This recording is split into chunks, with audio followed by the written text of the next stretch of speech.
அனைவருக்கும் வணக்கம். போட்டித் தேர்வு எழுதக்கூடிய தேர்வர்களுக்கான பொதறிவு நடப்பு நிகழ்வுகள். ஜனவரி மாதம் 2026 நடைபெற்ற நடப்பு நிகழ்வுகள்.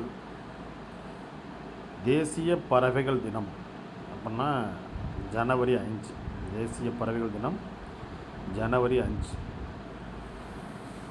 அடுத்தது தமிழ்நாடு அசூட் பென்ஷன் ஸ்கீம் டேப்ஸ் என சொல்லக்கூடிய உறுதியளிக்கப்பட்ட ஓய்வூதிய திட்டத்தை முதல்வர் அறிவித்தார். 1/4/2004 பிறகு பணியில் சேர்ந்தவர்களுக்கு ஓய்வூதியம் கிடையாது. இப்போ இந்த டேப்ஸில் மாத ஊதியத்தில் 50% ஓய்வூதியம், பணியாளர்களின் 10% பங்களிப்போடு, ஆண்டுதோறும் 6 மாதத்திற்கு ஒரு முறை அகவலைப்படி உயர்வு, குடும்ப உறுப்பினர்கள் ஓய்வூதியத்தில் 60% குடும்ப ஓய்வூதியம், 25 லட்சத்திற்கு மிகாமல் பணிக்கொடை. அதாவது இந்த டேப்ஸ் திட்டம், இதை நம்ம நடப்பு நிகழ்வுகளில் விரிவான விடையில் கூட கேட்கலாம். இந்த டேப்ஸ் திட்டத்தில் அடுத்த தொடக்கம். அறிவியல் அறிஞர் ஜிடி நாயுடுவின் அரிய ஆவணங்கள் அடங்கிய சிறப்பு இணைய பக்கம் தொடங்கப்பட்டுள்ளது. அந்த இதை கொடுத்துருக்கோம். அடுத்தது பாருங்கள். தெலுங்கானா 2 குழந்தைகளுக்கு மேல் உள்ளவர்கள் உள்ளாட்சி தேர்தலில் போட்டியிட தடை நீக்கம் முன்னாடி வச்சுருந்துருக்காங்க. இப்போ அந்த தடையை நீக்கியிருக்காங்க. தெலுங்கானா பஞ்சாயத்து ராஜ் சட்டம் எப்போ கொண்டு வந்திருக்குன்னா 2018 கொண்டு வந்திருக்காங்க. 1994 2 குழந்தைகள் விதியை என்ன பண்ணியிருக்காங்க, 2 குழந்தைகளுக்கு மேலே இருக்கக்கூடாது அப்படிங்கிற மாதிரி விதி கொண்டு வந்துருக்காங்க. அடுத்தது சோம்நாத் சுயமரியாதை பெருவிழா. சோம்நாத் சுயமரியாதை பெருவிழா 1000 ஆண்டுகளின் அணையாத நம்பிக்கை 1026 நடந்தது. இப்போ 2026 நடக்க போகுது. பிரபாஸ் பட்டன் குஜராத் சோம்நாத் முதல் ஜோதிலிங்க தலம். அடுத்தது பாருங்கள். 1027 கஜினி முகமது தாக்குதல். 1951 மே 14 கோயில் திறப்பு ராஜேந்திர பிரசாத். சோம்நாத் சுயமரியாதை பெருவிழா. அடுத்தது திடீர் தாக்குதல். வெனிசுலா மீது அமெரிக்கா திடீர் தாக்குதல். வெனிசுலா அதிபர் நிக்கோலஸ் மாடுரோ கைது. போதைப் பொருள் கடத்தலுக்கு உடந்தையாக இருப்பதாக கூறி ஆபரேஷன் அப்சல்யூட் ரிசால்வ். கரிபியன் மற்றும் பசிபிக் கடல் பகுதிகளில் தொடர் தாக்குதல். இடைக்கால அதிபர் டெல்சி ரோட்ரிக்ஸ். அடுத்தது தொடக்கம். போலோ இந்தியாவின் 2வது கடற்கரை விளையாட்டுப் போட்டி. தாத்ரா நாகர்கோலி தையூ டாமன். இந்திய விளையாட்டு ஆணையம் மற்றும் தேசிய சம்மேளனம் 1000க்கும் மேற்பட்டோர் பங்கேற்பு.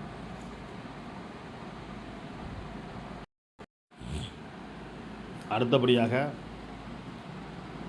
உலகின் முதல் முறை ரேம்ஜெட் இன்ஜின் பொருத்தப்பட்ட 155 mm பீரங்கி குண்டுகள் இந்திய இராணுவத்தால் பயன்படுத்தப்பட்டுள்ளது. அதுக்கு அடுத்தது சென்னை ஐஐடி இராணுவ தொழில்நுட்ப வாரியம் இந்த தொழில்நுட்பத்தின் மூலம் பீரங்கி குண்டுகள் நீண்ட தூரம் சென்று தாக்கும். அடுத்த ஒப்பந்தம் பார்த்துங்க.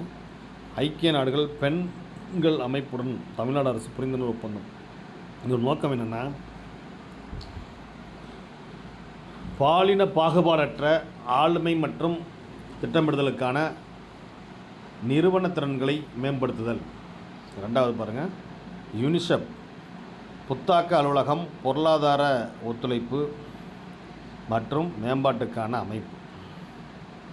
அதில் முக்கியமானது பார்த்தோம்னா வரைவு பாடத்திட்டம். இப்போ வர கல்வியாண்டில் பாடத்திட்டம் மாற்ற போகிறாங்க. அடுத்த பாருங்கள். கப்பல் அர்ப்பணிப்பு. இந்திய கடலோர காவல்படை சமுத்திர பிரதாப் மாசு கட்டுப்பாட்டு கப்பல் 60% என்ன பண்ணியிருக்காங்கன்னா இந்தியாவில் மிகப்பெரிய மாசு கட்டுப்பாட்டு கப்பல்.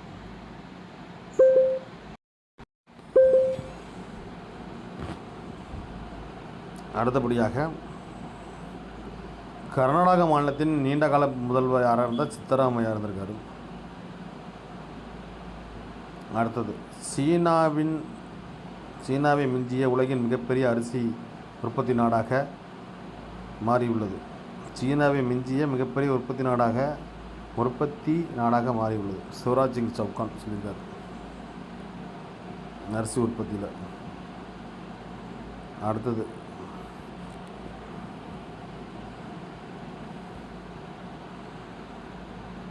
புதிய திட்டத்தை பாருங்கள். ஜனவரி 9 பொன்னேரியில் திருவள்ளுவர் மாவட்டத்தில் உங்கள் கனவை சொல்லுங்கள் அப்படிங்கிற திட்டத்தை முதல்வர் என்ன பண்ணியிருக்காங்க, தொடங்கி வைத்திருக்காங்க. ஒவ்வொரு குடும்பத்திலும் தங்களுக்கான கனவுகளையும் மாநில வளர்ச்சி தொடர்பாக கனவுகளையும் வெளிப்படுத்தும் வகையில் 91 லட்ச குடும்பங்கள், 50,000 தன்னார்வலர்கள் ஒரு ஆப்பில் என்ன பண்ணியிருக்காங்க, ஏற்றிருக்காங்க. அதுக்கு அடையாள அட்டை, கனவு அட்டைன்னு கொடுத்துருக்காங்க. உங்களுடைய கனவை நீங்கள் சொன்னீங்கன்னா அது எதிர்காலத்தில் நிறைவேற்றக்கூடிய ஒரு வாய்ப்பாக உங்கள் கனவை சொல்லுங்கள் திட்டம் எப்போ எதுனா ஜனவரி 9 எங்கன்னா பொன்னேரி தான் மிக முக்கியமானது. எந்த ஊரில்? பொன்னேரி, திருவள்ளூர் மாவட்டத்தில் பண்ணியிருக்காங்க. மிக முக்கியமானது. அதுக்கு அடுத்தது சென்னை புத்தக காட்சி. தென்னிந்திய புத்தக விற்பனையாளர் மற்றும் பதிப்பாளர் வப்பாசி. சிறந்த பதிப்பகம் குல கதிரேசன் 5 பதிப்பகம். சிறந்த விற்பனையாளர் சிவகுரு பதிப்பகம். சிறந்த குழந்தை எழுத்தாளர் மு. முருகேஷ். சிறந்த முத்தமிழர், சிறந்த தமிழறிஞர் கடற்கரை மத்த விலாச அங்கதம். சிறந்த பெண் எழுத்தாளர் ஜே. தீபா. சிறந்த அறிவியல் நூல் ஆர். லோகமாதவி. கவிதை இலக்கிய விருது பா. சிவராஜன்.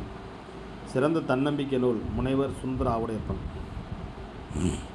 அடுத்து பார்த்தீங்கன்னா சுரேஷ் கல்மாடி, முன்னாள் ஒன்றிய அமைச்சர், காங்கிரஸோட மூத்த தலைவர், அவர் மறைஞ்சிருக்கார். பொருளாதார வளர்ச்சியை பாருங்கள். ஒன்றிய புள்ளியியல் துறை அமைச்சகம் முதல் தேசிய வருமான கணிப்பு அறிக்கை 2025-26 நிதியாண்டில் பொருளாதார வளர்ச்சி 7.4%. 7.4%. முன்னர் 7.3% இருந்திருக்கு. 2024-25 6.5 இருக்குது. 2025-26 7.4 இருக்குது. நாட்டின் மொத்த உள்நாட்டு உற்பத்தி 357.14 லட்சம் கோடி. 1 லட்சம் கோடி.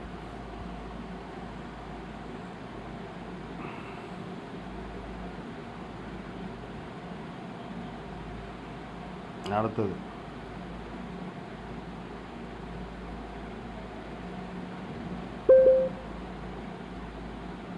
அடுத்தபடியாக பாருங்கள். ஈரான் புத்தக வெளியீடு அதெல்லாம் சொல்லியிருக்காங்க.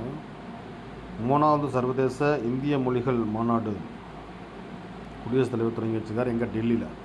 3வது சர்வதேச இந்திய மொழிகள் மாநாடு எங்கே நடந்துச்சு? டெல்லியில் நடந்துச்சு. மிக முக்கியமான ஒரு கொஸ்டின். அதுக்கு அடுத்தது பாருங்கள். காசி தமிழ்ச்சங்கம் நிகழ்ச்சியின் ஒரு பகுதியாக பள்ளி கல்லூரிகளில் தமிழ் மொழி வகுப்புகள் தொடக்கம். இங்கே உத்தரப்பிரதேசத்தில். கலாச்சாரம் மற்றும் மொழி ரீதியான உறவை வலுப்படுத்துதல். கலாச்சாரம் மற்றும் மொழி ரீதியான உறவை வலுப்படுத்தல் தொடக்கத்தை பாருங்கள். தேசிய பாதுகாப்பு படை NSG உருவாக்கிய தேசிய IED குண்டு வெடிப்பு. அடுத்தது பகுப்பாய்வு தரவுத்தளம் NIA ஒன்றிய அமைச்சர் அமித்ஷா தொடங்கி வச்சிருக்காரு. ராஷ்ட்ரிய ரக்ஷா பல்கலைக்கழகம் குஜராத், தில்லி IIT. புலனாய்வு முகமை. இந்திய புலனாய்வு முகமை அப்படிங்கிறது இந்திய இணையவழிவு குற்ற தடுப்பு மையம் சொல்லியிருக்காங்க. அடுத்தது அயலக தமிழர்கள் தினம் என்னைக்கு? ஜனவரி 12. அயலக தமிழர்கள் தினம் இன்னைக்கு ஜனவரி 12. கருப்பொருள் தமிழால் இணைவும் தரணியில் உயர்வும். தமிழால் இணைவும் தரணியில் உயர்வும். அடுத்தது பார்த்துக்கோங்க. அயலக தமிழர் தின விழா சென்னையில் துணை முதல்வர் உதயநிதி ஸ்டாலின் மலர் வெளியிட்டார். 10 லட்சத்திற்கான மொரிஷியஸ் நாட்டிற்கான இசைக்கருவிகள் வழங்கல். கடல் ஆமைகள். ஆலிவ் ரெட்லி வகை கடல் ஆமைகள் டிசம்பர் முதல் ஏப்ரல் வரை தமிழக கடற்கரை ஓரங்களில் முட்டையிடும்.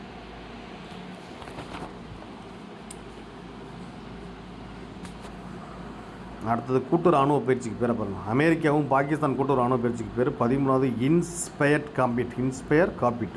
எங்கே நடந்ததுன்னா பாகிஸ்தான் நடைபெறுகிறது. அது மாதிரி ஒவ்வொரு இதுக்கும் நடைபெறும்.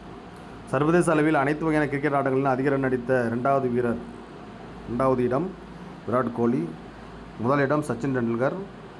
3வது இடம் சங்கரகரா. அதாவது டென்னிஸ் போட்டியை பாருங்கள். பிரிஸ்பன் சர்வதேச டென்னிஸ் போட்டி. ஆடவர் பிரிவில் டேனிஸ் மேத்தவ் சாம்பியன்.